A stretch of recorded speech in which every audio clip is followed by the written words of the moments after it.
Samuel va dire, fais-les venir. Vous voyez, David, c'est quelqu'un qui a vécu des expériences extraordinaires avec Dieu. Il a compris que sans Dieu, l'homme ne peut rien faire. Alléluia. Je vous dis, sans Dieu, on ne peut rien faire. Parce que l'homme, Dieu l'a créé pour qu'il travaille avec lui. Et David dit, avec Dieu, nous ferons des exploits. Et Dieu écrasera Dieu.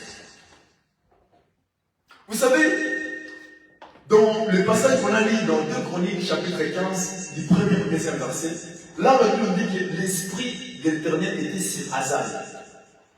Et Azaïe va prendre la parole pour dire au roi Asa, qui était roi du royaume de Juda, pour lui dire que l'Éternel est avec vous quand vous êtes avec lui. C'est-à-dire que Dieu n'est pas avec tout le monde. Dieu n'est pas avec quelqu'un qui vient à l'église, non. Dieu n'est pas avec celui qui prêche la parole, non. Dieu n'est pas avec tout le monde. Dieu est avec celui qui est avec lui. C'est ça. Le problème est que beaucoup pensent, beaucoup croient que Dieu est avec eux. Or, Dieu n'est pas avec eux. Ça. Parce que, bien aimé, la première des choses qui montre, qui nous pousse à croire que Dieu est avec nous, c'est d'abord la foi. Alléluia. La foi. Parce que Dieu, on ne va pas dire. Nous tous, nous avons quitté nos maisons, nous sommes venus ici à l'église. Nous sommes dit, en quittant nos maisons, nous allons dans la maison de Dieu. Mais ce Dieu-là, bien aimé, aucun de nous n'a vu ce Dieu-là. Mais quand nous quittons nos maisons, nous disons Dieu de nous allons dans la maison de Dieu. Parce que nous croyons. La première chose qui nous rassure, que Dieu t'a vu, c'est d'abord la foi d'abord. Tu dois croire en ce Dieu-là. Tu dois donner ta vie à Jésus. Voilà pourquoi la Bible, elle est venue chez les siens, la parole, les siens ne l'ont point laissé. Mais à tous ceux qui l'ont laissé, à tous ceux qui croient en son nom, elle a donné le pouvoir de devenir enfants de Dieu. Lesquels sont ni de la volonté de la chair, ni de la volonté des hommes, mais de Dieu. Nous croyons que Dieu est avec nous. D'abord, c'est par la foi. Je sais que parce que Dieu, on ne le voit pas, Dieu est esprit.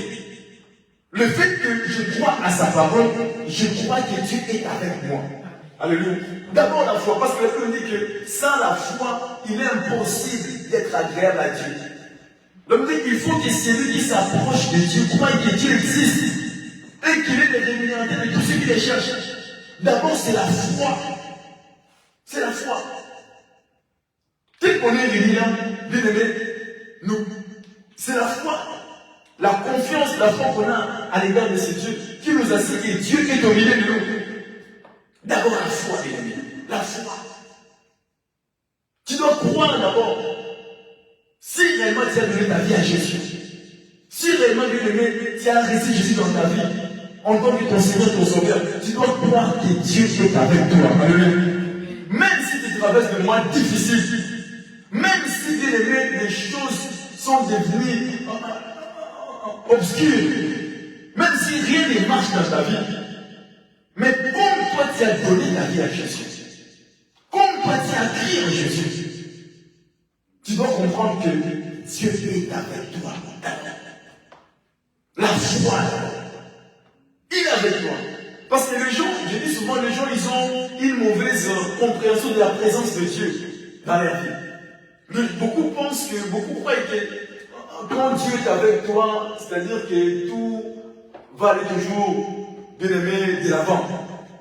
Quand Dieu est avec toi, tout va toujours marcher. Non, non, non, non. Dieu peut être avec toi, Dieu est avec toi, mais il y a des difficultés dans ta vie. La présence des difficultés, la présence des problèmes, bien aimés, ne signifie pas l'absence de la présence de Dieu. Alléluia. C'est ça. Ne signifie pas. Parce que j'entends les gens dire, ah non, si réellement Dieu est avec lui, mais pourquoi il traverse de tels moments? Si réellement Dieu est avec lui, mais pourquoi il a telle maladie, il a attrapé telle maladie? Si réellement il est avec lui, mais pourquoi il s'est retrouvé dans telle difficulté? Pourquoi il s'est retrouvé dans telle difficulté? Pourquoi il a tel problème? Bien aimé, la présence de Dieu n'exclut pas le problème. Alléluia. N'exclut pas les problèmes. Parce que c'est lui qui parle ici, David. C'est quelqu'un bien aimé qui il a vécu beaucoup de combats, beaucoup de difficultés dans sa vie. Il a connu beaucoup de problèmes dans sa vie. La première des choses qui t'éracine d'abord, c'est la foi en lui. Tu dois bien aimé croire que Dieu est avec toi. Parce que Dieu, bien aimé, on ne le voit pas, mais Dieu, on le croit d'abord. On croit en Dieu. La foi, tu dois croire que Dieu est avec toi. C'est ça. Parce que vous dites, tous ceux qui ont marché avec Dieu, ils ont marché avec Dieu d'abord par la foi. En commençant par le père de la foi, Abraham. Abraham n'a pas vu Dieu. Il a entendu seulement une parole lui dire, Abraham, quitte ton pays, quitte ta patrie, quitte la maison de ton père. Va dans le lieu que je te montrerai. Il n'a pas vu Dieu. Il a entendu seulement la voix. Et Abraham a cru, a mis sa confiance à cette voix-là, à cette parole-là. Et puis il est parti. La première chose, c'est la foi, bien aimé. Tu dois avoir la foi. Alléluia. Tu dois croire en ton Dieu. Tu dois avoir la foi. Tu dois croire que Dieu est avec toi. Quelles que soient les circonstances, quelles que soient les difficultés, quels que soient les problèmes dans lesquels, bien aimé, tu te trouves, tu dois croire. Comme tu as reçu Jésus dans ta vie, tu as donné ta vie à Jésus. Tu es devenu enfant de Dieu. C'est-à-dire ta vie ne t'appartient plus. Ta vie appartient à Dieu. Parce que la Bible dit qu'il nous a acheté un grand prix. Qui est le sang de son Fils qui est Jésus. Donc tu appartiens à Dieu. La deuxième chose, la chose qui montre que réellement Dieu est avec nous, c'est bien aimé. Parce que c'est lui qui nous a appelés saints, nous devons avoir la vie de sainteté. Alléluia. Amen. Tu peux avoir la foi de Dieu avec toi, mais si tu ne mènes pas la vie, c'est-à-dire que tu ne marches pas dans la sanctification, sache que Dieu va s'éloigner de toi. Alléluia. Parce que nous dit, c'est lui qui nous a appelés. Puisque c'est lui qui vous a appelé saint, vous aussi soyez saints dans toute votre conduite. Nous devons comprendre que c'est lui qui nous a appelés saints. Si nous voulons marcher avec lui, nous voulons que Dieu soit toujours avec nous, bien aimé, nous devons mener aussi la vie de sainteté. La vie de sainteté. Parce que notre Dieu est saint. Il est saint. Nous devons mener la vie de sainteté. Voilà pourquoi le Bible dit, puisque c'est lui qui vous a appelé saint, vous aussi soyez saints dans toute votre conduite. Quand on parle de toute conduite, on voit d'abord, quand je parle de la conduite, j'exprime ça en trois choses. Je vois d'abord les pensées, je vois les paroles et je vois les actes. Parce que le penser, parce qu'il y a des gens qui ne pêchent pas en parole, qui ne pêchent pas en acte, mais qui pêchent au travers de leur pensée. Il y a des gens qui tuent les gens au travers de leur pensée. Il ne t'a pas dit une mauvaise parole, il n'a pas pris un couteau pour te poignarder, mais au travers de ses pensées, il t'a déjà tué. Oh, le Dieu que nous prions, c'est le Dieu qui juge même les pensées. Parce que nous dit que l'homme est comme ses pensées. Alléluia.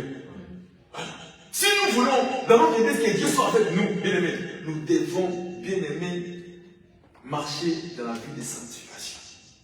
On doit sanctifier nos pensées. Nous devons sanctifier nos pensées. Parce que la Bible dit que tout ce qui est vrai, que tout ce qui est juste, que tout ce qui est honorable, que tout ce qui est aimable, que tout ce qui est pur, que tout ce qui est vertueux, soit l'objet de vos pensées. Comment toi tu penses, toi qui es enfant de Dieu? Comment toi tu penses? Toi qui es enfant de Dieu? Quelqu'un qui a Dieu, quelqu'un qui a Dieu bien aimé, ça se passe aussi au travers de ses pensées, sa manière de penser. Parce que vous dites que tout ce qui est vrai, tout ce qui est dit, c'est la parole de Dieu. Tout ce qui est vertueux, tout ce qui est juste, tout ce qui est pur, tu dois bien aimer sanctifier tes pensées. Alléluia. C'est ça. Parce que vous savez, les gens qui tuent d'autres personnes, ça commence d'abord par une pensée. Hein. Il a pensé, la personne a dit, je vais faire du mal à telle personne. ce qui avait commencé par une simple pensée, par la suite était devenu un acte. Or, la pensée, c'est déjà un acte. Commencer par une pensée, et puis la personne va se décider d'aller faire du mal à l'autre. Alléluia. La pensée. Nous devons veiller d'abord sur nos pensées. Si nous voulons que Dieu soit avec nous, Dieu est avec la personne qui marche dans la vie des sainteté. Voilà pourquoi il me dit, c'est que Dieu veut, c'est votre progression de la sainteté. Et que vous vous absteniez de l'impudicité. Et que chacun de nous sache posséder son corps dans l'humilité. Ouais. Donc nous devons veiller sur nos pensées. Si nous voulons que Dieu soit avec nous. Parce que vous savez, ce passage de Psaume 74, c'est un verset qui est... Vous savez, il y a des versets qui sont célèbres, qui sont populaires. Beaucoup dans les milieux évangéliques, dans les milieux chrétiens aiment ces versets. Beaucoup confessent ces versets. Mais peu arrivent à vivre ces versets. Beaucoup disent avec Dieu, nous ferons des espoirs et écraserons nos ennemis. C'est devenu comme un slogan. Mais pourquoi peu arrivent à faire des exploits? Parce que les gens qui disent que Dieu est avec eux, ils n'ont pas la nature de Dieu. On a dit dans Amos chapitre 3, verset 3, on a dit deux personnes ne peuvent pas marcher ensemble s'ils ne se mettent pas au préalable d'accord. Alléluia. Pour que deux personnes puissent marcher ensemble, elles doivent d'abord se concerter. Il y a des points qui doivent, bien aimé, nous lier avec Dieu. D'abord la foi. Deuxième point, la vie de sainteté. Alléluia. Parce que Dieu, celui qui nous a appelés saints, nous devons mener la vie de sanctification. D'abord les pensées. Deuxième, par la conduite, je vois les paroles. Alléluia. Les paroles. Voilà pourquoi il nous dit que tous qui ne sortent de votre bouche que des paroles qui communiquent la grâce aux sauvés. Alléluia. Vous savez, il y a des paroles, bien aimées, qui sont plus tranchantes, bien aimées, qu'une épée. J'ai vu les gens se battre, non pas parce que la personne a été chiffrée, mais parce qu'on lui a, c'est-à-dire, on a lancé une mauvaise parole à son égard. Et la personne s'est mise en colère. Et les gens se sont mis, ils ont commencé à se battre. Donc, étant enfants de Dieu, bien aimés, nous devons veiller sur nos paroles. Alléluia.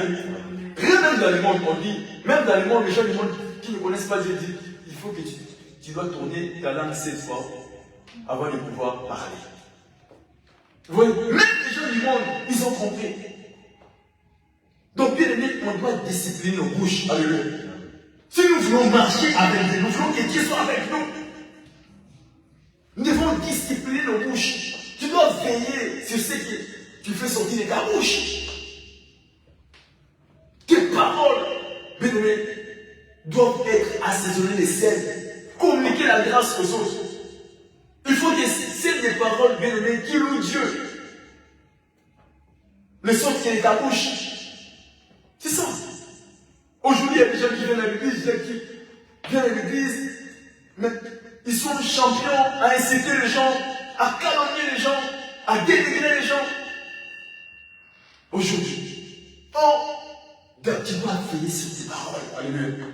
Parce que la Bible nous dit que les gens seront jugés pour toutes les paroles mauvaises qu'ils auraient proférées. Le jour du jugement, Dieu jugera les gens par rapport à tout ce qu'ils ont parlé. Voilà pourquoi, bien aimé, nous devons veiller sur nos paroles. Alléluia. Tu dois discipliner ta langue. C'est ça. Voilà pourquoi on nous dit la langue, bien aimé, c'est comme un feu. C'est un petit feu. Vous savez, quand on regarde, vous savez, un petit feu peut embraser toute une grande forêt. Un petit feu, c'est la langue. Jacques compare la langue à un feu. Jacques identifie la langue à un feu. Il dit, la langue, c'est comme, qualifie la langue à un feu. C'est comme un petit feu. Tu peux embraser toute une forêt. La langue, mais ne peut embraser le cours de ta vie. Alléluia. C'est ça, la langue. La langue. Tu dois veiller sur ce que tu dis étant enfant de Dieu. Si tu veux que Dieu soit avec toi. Troisième chose, dans la conduite que je vois, ce sont les actes que nous posons. Alléluia.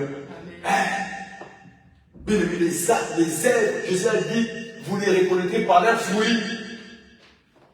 Ce sont les actes que nous posons. Les actes que nous posons, bien aimé, doivent refléter Christ.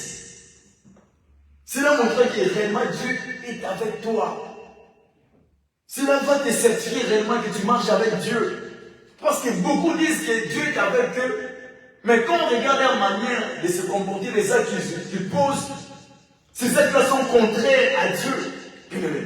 S'opposent à la parole de Dieu. Cela montre que Dieu n'est pas avec eux.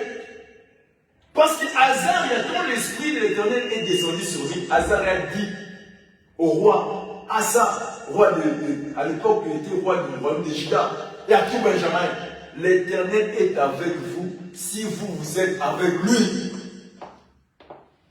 Mais cette parole dit beaucoup. Dieu n'est pas avec toi parce que toi tu dis que Dieu est avec toi. Dieu est avec toi si toi tu es avec lui. Pour que toi tu sois avec Dieu, bien aimé, tu dois, c'est-à-dire entre nous et Dieu, il y a des choses en commun. D'abord la foi, deuxièmement la vie de sainteté. Parce que notre Dieu est saint.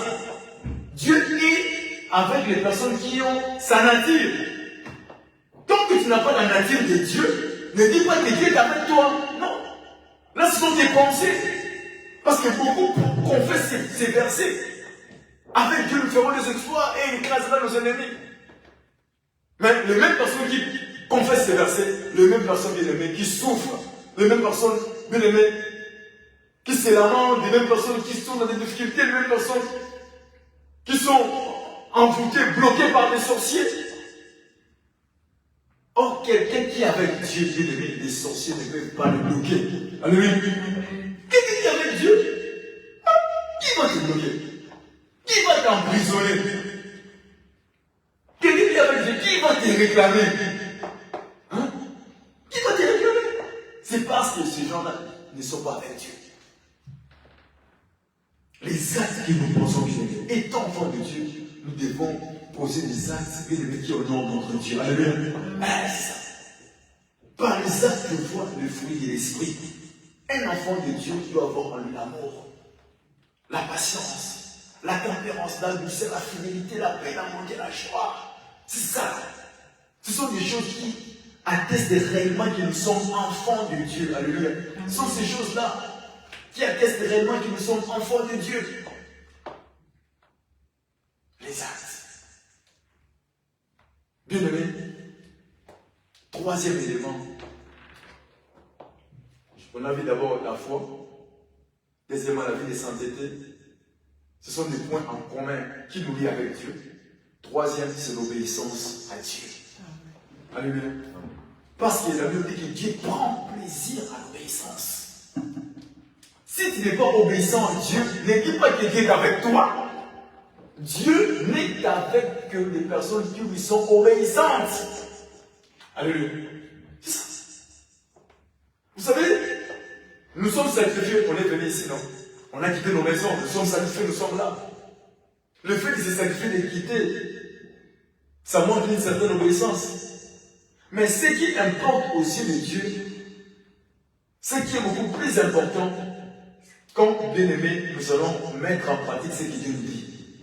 Parce qu'il y a des gens qui viennent à l'église, mais qui ne sont pas obéissants à Dieu. Vous les voyez venir servir Dieu, mais ils ne sont pas obéissants à Dieu. Des gens qui chantent. Parce qu'à propos de l'obéissance, dans 1 Samuel chapitre 15, la Bible parle d'un roi, le roi Saoul. Vous savez, à l'époque, Dieu avait pris la décision d'exterminer Amalek. Parce que Dieu avait fait une promesse à Moïse. Quand les enfants d'Israël étaient sortis de l'Égypte, pendant leur marche pour aller au pays des Canaan, ils avaient rencontré un peuple qui était Amalek, qui avait attaqué les enfants d'Israël. Et tellement que ce peuple était assis dans l'occultisme, Mais la guerre, le combat était très rude. De telle sorte que Moïse était obligé de monter sur la montagne avec sa verge et la verge de Dieu. Il est monté sur la montagne avec Aaron et Hur. Et Moïse a demandé à Josué de choisir des gens, des vaillants hommes, pour aller combattre Amalek. Et que lui, de son côté, il va monter sur la montagne. Bien aimé. La Bible dit que Moïse était monté. Josué, avec les vaillants hommes d'Israël, il combattait, il faisait la guerre avec Amalek. Moïse, avec Aaron, il était sur la montagne. La Bible dit que Moïse, il avait levé ce main avec le bâton. Comment les mains de Moïse s'affaiblissaient, Amalek était plus fort qu'Israël. Maintenant, ils ont compris que pour qu'Israël puisse vaincre Amalek, on doit soutenir les mains de Moïse. Il faut que les mains de Moïse soient toujours élevées. Et la Bible nous montre que Aaron et Hur, ils ont pris Moïse, ils ont fait asseoir Moïse sur une pierre et ils ont tenu les mains de Moïse chacun d'un côté. L'un a tenu la main gauche, l'autre a tenu la main droite. Et les mains de Moïse étaient élevées. Et Israël avait vaincu Amalek. Et ces jours-là, Dieu avait pris la décision d'exterminer Amalek. Il a fait une promesse à Moïse. Il a dit, je vais exterminer Amalek sur la face de la terre. Et vous savez, notre Dieu, il n'est pas comme un homme. Vous savez, un homme peut dire que je ferai ça, et puis il change la vie. Il rencontre des difficultés, des problèmes, des imprévus, puis il change. Mais Dieu, il est toujours fidèle à sa parole. Même Dieu, il est toujours derrière sa parole pour s'accomplir.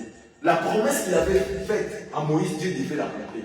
Maintenant, quand les temps où Dieu devait accomplir cela étaient arrivés, Dieu va dire au roi Saoul d'attaquer Amalek et de tout tuer, d'exterminer tout, même leur bien, de ne rien prendre, de dévouer tout par Internet. La Bible dit que quand Saoul est parti, il a tué le peuple. Il a épargné le roi. Il a arrêté le roi. Il a regardé parmi les bêtes, les bétails.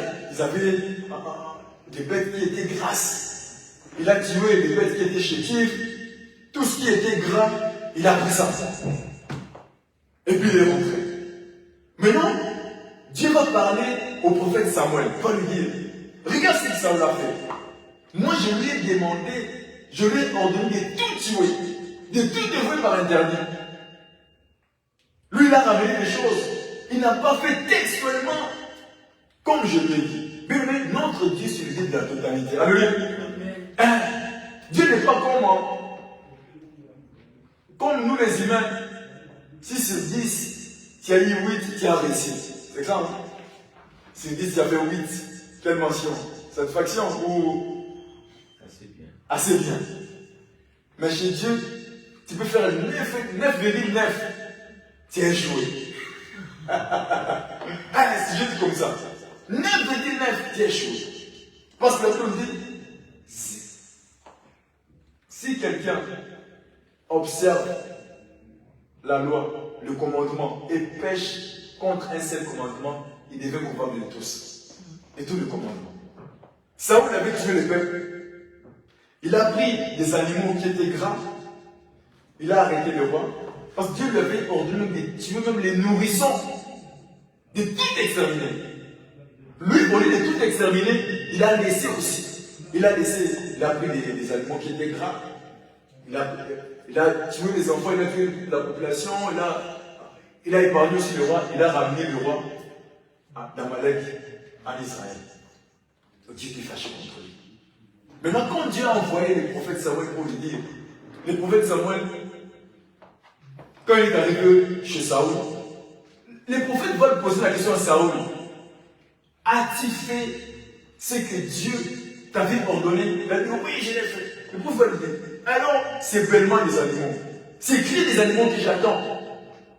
Écoute la réponse de Saoul, non, c'est pas moi, c'est les peuples qui a trouvé, et comme il y avait des animaux gras, on a pris les bêtes qui étaient grasses et nous voulons offrir ça à l'Éternel. Et Samuel va lui dire, Dieu prend-il du plaisir au bétail, prend-il du plaisir plutôt au sacrifice, aux holocaustes, comme à l'obéissance? C'est-à-dire que Dieu prend aussi du plaisir au sacrifice. Il prend aussi du plaisir aux holocaustes, mais pas comme à l'obéissance. Alléluia. Parce que quand le prophète Samuel a posé la question au roi Saül, il lui a dit, Dieu prend-il du plaisir au sacrifice et aux holocaustes comme à l'obéissance? On sous-entend que Dieu prend aussi du plaisir au sacrifice. Il prend aussi du plaisir aux holocaustes, mais pas comme à l'obéissance. Il va lui dire, l'obéissance vaut mieux que les sacrifices. Alléluia. Il va lui dire que l'observation de sa parole vaut mieux que la grâce des béliers. Donc ce qui importe, la chose qui fait plaisir à Dieu, c'est l'obéissance. Alléluia. Quand la personne est obéissante, selon que Dieu sera avec toi. Quand tu n'es pas obéissant, Dieu ne sera pas avec toi. Et ce jour-là, le roi Saül a été rejeté par Dieu. Parce qu'il a désobéi à l'ordre de Dieu. Bien, si nous voulons que Dieu soit avec nous, nous devons être obéissants à son égard. Alléluia. Obéissants à la parole de Dieu. Parce qu'aujourd'hui, les églises, il y a beaucoup de gens qui viennent à l'église. Combien sont obéissants à Dieu? Alléluia. Les mêmes personnes qui viennent à l'église, les mêmes personnes qui vont à l'église, qui vont dans les magasins, les mêmes personnes qui viennent à l'église, les mêmes personnes qui dans l'église mènent la vie des débauches. Il y a des frères qui draguent des sœurs, qui mènent la vie des désordres, des fornications dans l'église. Et puis, c'est Dieu est avec l'homme, bien aimé. Dieu est avec la personne qui lui est obéissante. Hein? Tant que tu n'es pas obéissant à Dieu, ne dis pas que Dieu est avec toi. Là, ce sont tes pensées. Hein? Même si tu prêches comment? Parce qu'il y a des gens, quand ils ouvrent la Bible, quelle révélation! Mais quand la même personne qui a prêché, quand tu regardes sa manière de se comporter, il te dit non. Comprendre vraiment que Dieu n'est pas avec lui. Hein? Dieu n'est pas avec lui. Dieu est avec la personne qui lui est obéissante. Qui lui est obéissant. Ces versets, d'abord, tu dois comprendre. C'est-à-dire, chacun de nous doit d'abord s'examiner si réellement Dieu est avec lui. Les trois choses-là qui te racine de Dieu est avec toi, d'abord c'est la foi. Deuxièmement, la vie des sainteté, qui est la nature de Dieu. Troisièmement, l'obéissance à sa parole, à son égard. Quand tu es obéissant à Dieu, comprends que Dieu est avec toi. Même si tu te rappelles que c'est des moments difficiles, bien aimé. Même si rien ne marche avec toi, mais tant que toi tu demeures obéissant à Dieu, comprends que Dieu est avec toi. Amen. Alléluia. Comprends que Dieu est avec toi. Comprends que Dieu est avec toi. Et la Bible dit, avec lui, nous ferons des exploits. Alléluia. Bien aimé, avec Dieu, on va faire des exploits. Alléluia. On fera des exploits, bien aimé. On fera des exploits. Vous savez, la Bible nous montre beaucoup de gens. Il y a pas mal d'exemples de la Bible des personnes qui ont marché avec Dieu. Quand je parle l'exemple de Joseph. Joseph, je crois que beaucoup d'entre nous connaissons l'histoire de Joseph. Comment il était haï par ses propres frères. De telle sorte que ses propres frères, bien aimés, vont les vendre. Donc, pour Joseph, Joseph était devenu une marchandise pour ses propres frères. Ils l'ont vendu chez les Ismaélites. Les Ismaélites aussi l'ont vendu chez Potiphar. Donc, il est devenu une marchandise. Mais ce que j'aime dans l'histoire de Joseph, Joseph partout, Joseph partait, Joseph menait la vie de sanctification. Joseph était obéissant à Dieu. Hein? Il était obéissant à Dieu. Joseph marchait dans la crainte de Dieu. Même quand il est arrivé dans la maison de Potiphar, tellement que l'Éternel était avec lui, la prospérité accompagna Joseph. Joseph était en train de prospérer. De telle sorte que Potiphar avait constaté que parmi ses serviteurs, les affaires que gérait Joseph prospéraient plus. Et Potiphar va lui confier toute sa maison. Potiphar, lui qui était le chef des gardes du roi, qui était le chef des gardes du pharaon. Donc c'était un homme qui était riche. Ouais, un homme qui était riche. Tous ses biens, c'est Joseph qui gérait ça. Tous ses biens, excepté sa femme. Elle me dit, quand Potiphar a réuni tous ses biens entre eux et Joseph, Dieu l'a béni encore davantage. A béni encore Potiphar. Mais elle me dit, après ces choses, il y a la femme de Potiphar qui a commencé à conforter Joseph. Elle voulait que Joseph puisse coucher avec elle. Cette femme, elle était directe, elle dit, je couche avec moi. Elle me dit, tous les jours, elle disait à Joseph, mais Joseph refusa. Refusa. Quelqu'un qui a Dieu, c'est quelqu'un qui marche dans le cran de Dieu. Amen. Qui obéissait à Dieu. Elle me dit, Joseph refusa de coucher avec cette femme. Et Joseph va dire à la femme, sache que dans cette maison, mon maître Potiphar n'est pas plus grand que moi. Parce qu'il a tout laissé entre mes mains. Et puis je ne me rends pas compte. Il n'est pas plus grand. Il n'est pas plus grand que moi dans cette maison. Il m'a demandé de ne pas toucher à sa femme. Il a tout laissé entre mes mains, excepté toi. Comment ferais-je un si grand mal et pécherais-je contre mon Dieu? Ouais, Joseph, il voyait Dieu. Alléluia. Il n'a pas dit, s'il couche avec la femme de Potiphar, pour lui, il ne voyait pas d'abord Potiphar, il voyait Dieu. Vous savez, quelqu'un qui marche dans la crainte de quelqu'un qui obéit à Dieu, quelqu'un qui a Dieu, bien aimé, c'est la personne bien aimée, qui comprend que s'il pêche non contre les hommes, il pêche d'abord contre Dieu. Ouais. Il peut d'abord contre Dieu. Parce que si les gens, ceux qui viennent à l'église, arrivent à comprendre cela, bien aimé, beaucoup ne vont plus se laisser emporter en menant une vie de désordre. Beaucoup comprendraient qu'à chaque fois que je pêche contre mon frère, je pêche d'abord contre Dieu. Joseph a dit à la femme de Potiphar, comment ferais-je un si grand mal et pécherais-je contre mon Dieu? La ministre croit que cette femme lui disait tous les jours, Joseph, refusa. Jusqu'à un jour où Joseph était seul en train de faire ses affaires dans la maison, la femme a constaté que Joseph était seul, cette femme est entrée, elle a dit, maintenant Joseph a dit, couche avec moi. Joseph a compris que si je reste ici, comme auparavant il parlait, je le répondais par la bouche.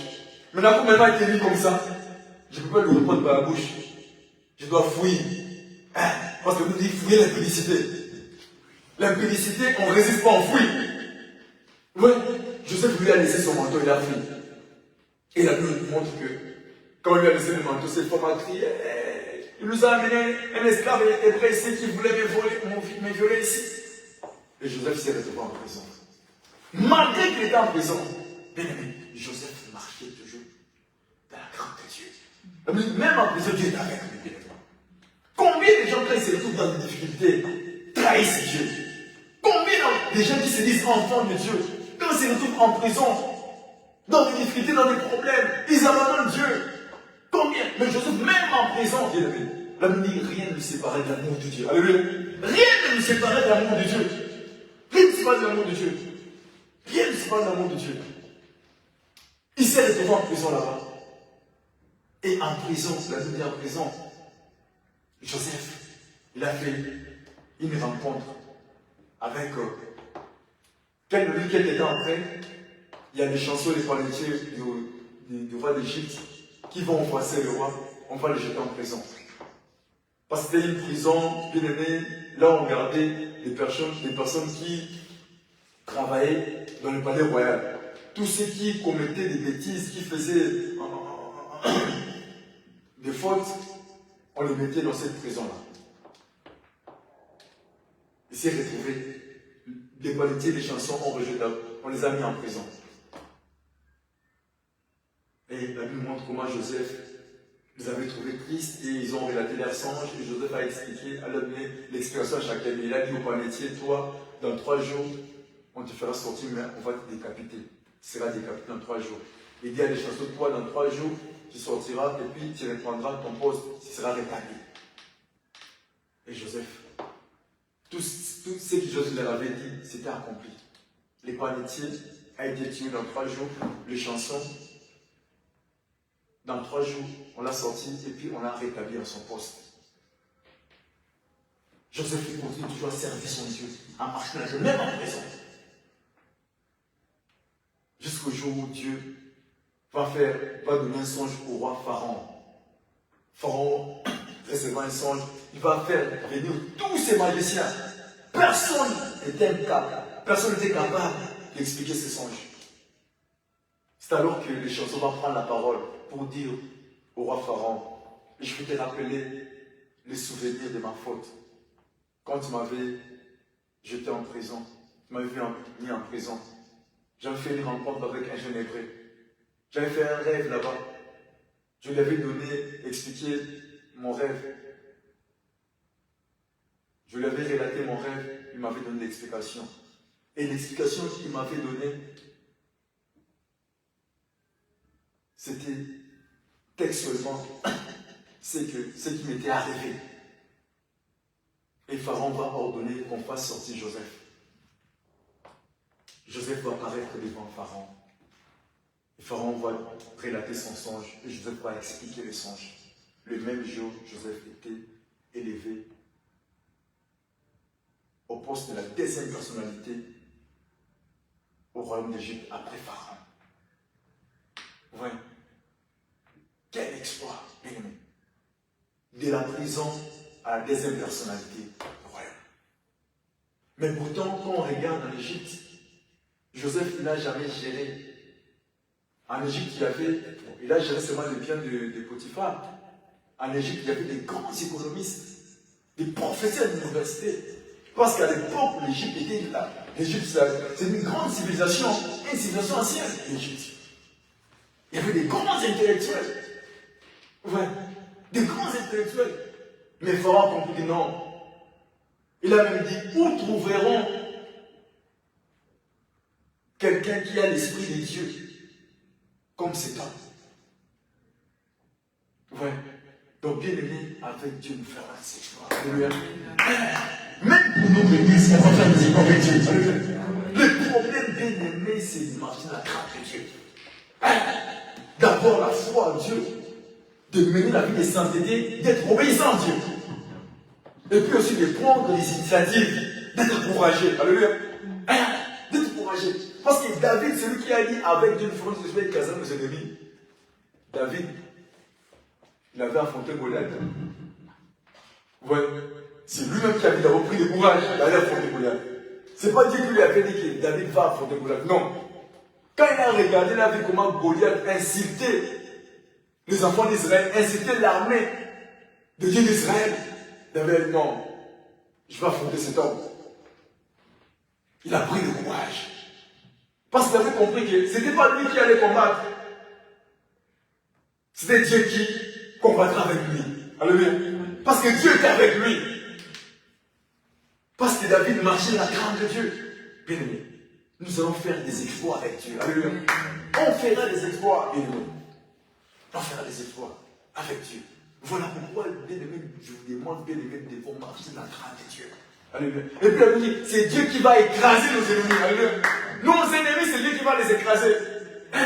C'est pas nous. Non, non. Dieu va s'en occuper. Alléluia. Dieu va s'occuper de nos ennemis. Tous ceux qui combattent ta vie, là, Dieu va les écraser. Toi, ton problème, fais de sorte que Dieu soit avec toi. Alléluia.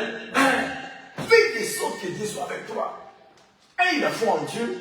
Mets ta vie de sainteté. Sois obéissant à Dieu. Et puis les exploits, bien aimés, tu vas les vivre dans ta vie. Tu vas les vivre dans ta vie. Et puis tes ennemis n'auront pas à aller envoyer les feux. Non, c'est Dieu lui-même qui va s'en occuper. Va les exterminer. Va les écraser. Alléluia. Parce qu'il y a des ennemis que moi et toi, nous ignorons.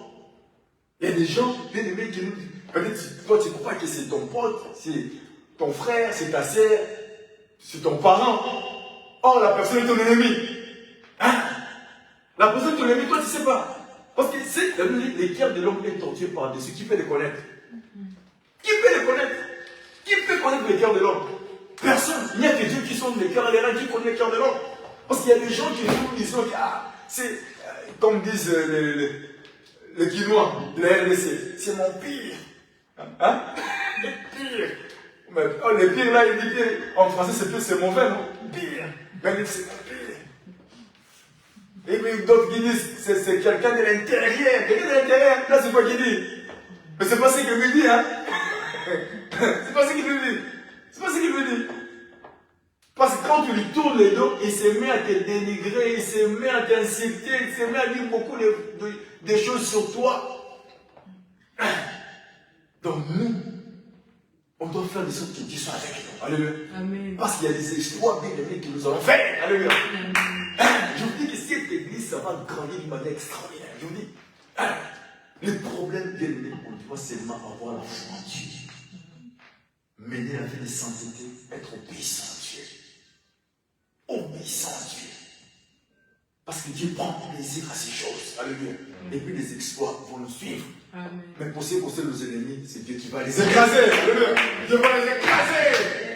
Amen. Qu'est-ce que ça fait? Amen.